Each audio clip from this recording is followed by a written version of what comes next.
پەیمانیان دەدەینێ کە تایەک لاکردنەوەی کەیسەکانیان بەردەوام یان زیندوو ڕادەگری. تێپەڕبوونی زەمن بەسەر ڕووداوی تیرۆری سیاسی و تیرۆر لەسەر ئازادی بیر و ڕاو ئازادی ڕۆژنامەنووسی ساڵێک بێتیان سەدەیەک مانای سڕینەوەی ڕووداوەکە ناگەێنێت لە یادەوەری گشتیدا.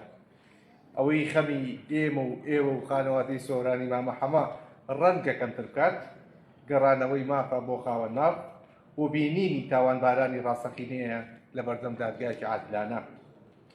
تا کات بەسەر ئەم ڕووداوانەدا تێپەڕن، پرسیاری زیاتر لەسەر دامەزراوەی جێبەجەکان دەوروژێتن، گومانی زیاتریش لەسەر سەربەخۆی سیستەمی دادوەری دروست دەبێت. بەڕێزان، پاش 34 ساڵ بەسەر ڕاپەڕینی خەڵکی هەرێمی کوردستان و 22 ساڵ بەسەر ڕووخانی ڕژێمی بەعەز دەبوایە دادگاکانی هەرێمی کوردستان کەیسەکانی ئازادی ڕادەربڕین و ئازادی ڕۆژنامەنووسی لە بەرژەوەندی عەدالەت و مافی ئازادی قسەکردن و نووسین یەکلا بکردایەتەوە. ئەم ساڵ لە کاتێکدا ئەمیانە دەکەینەوە کە سەرباری کێشەی قوڵی کۆمەڵایەتی و سیاسی و ئابووری لە هەرێمی کوردستان ئاستەنگەکانی بەردەم ئازادی ڕادەربڕین و ئازادی میدیا و ئازادی خۆپشاندان پەرە دەسێنێت و هێزی ئەمنی لە هەرێمی کوردستان دەست ناپارێزن لە پایانێر و وێنەگران کە دایانەوێت ڕخنەی هاوڵاتیان بەرامبەر بە دەسەڵاتی سیاسی بگواستنەوە. هەروەها دڵڕقانە و بە زەبری هێز وەڵامی داواکاری ڕەوای خۆپشاندەران دەدرێتەوە بە فیشەکی زیندوو خۆپشاندەر شەهید دەکرێت، وەک ئەوەی لە چەند ڕۆژی ڕابردوو لە شارەدەی وەرپێ ڕوویدا.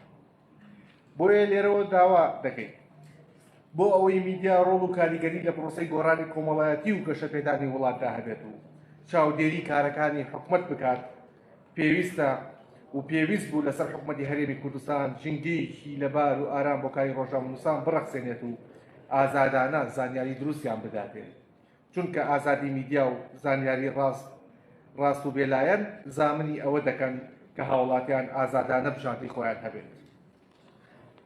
لەم بۆنەیەدا میترۆ سەر لە نوێ داوا لە دامەزراوەی دادوەری لە هەرێمی کوردستان دەکات تێ هەڵچوونەوە بۆ کەسی ڕۆژنامەنووس و چالاکوانە حکومدراوەکان بکات و ئازاد بکرێت.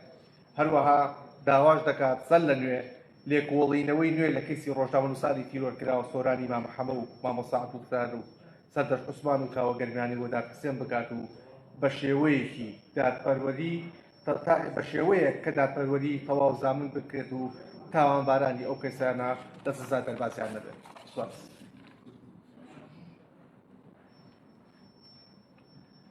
سپاس بۆ بەڕێز کاک دیاری حاجی محەممەد بەڕێوەبەری سنتەری میترۆ. تۆ نامرید بۆ ئەبەدی و تا قەڵەم